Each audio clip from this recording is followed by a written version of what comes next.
Ukraine has reportedly sent United States an updated plan for ending the war with Russia.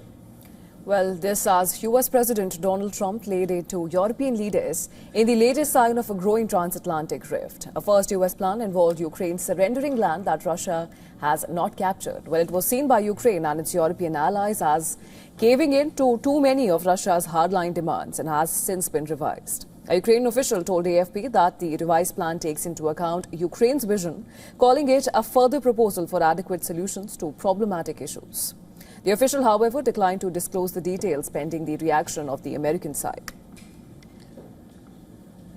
Trump, who has been pressuring the Ukrainian President Zelensky to agree to a US plan, swiftly expressed impatience with both Kiev and its European allies. Trump said he spoke with the leaders of France, Germany and UK about Ukraine in pretty strong words, adding that the US was no longer spending money directly on Kiev, but instead selling weapons to NATO allies that then supplied Ukraine.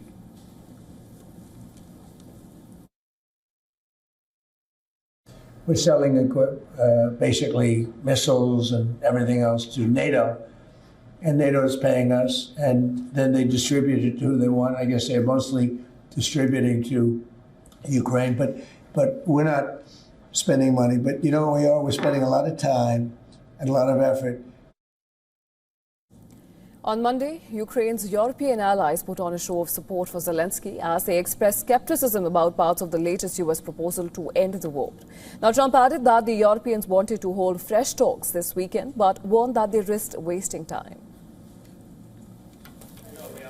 They would like us to go to a meeting over the weekend in Europe, and we'll make a determination depending on what they come back with. We don't want to be wasting time. Sometimes you have to let people fight it out, and sometimes you don't. But the problem with letting people fight it out is you're losing thousands of people a week. It's ridiculous. The whole thing is ridiculous.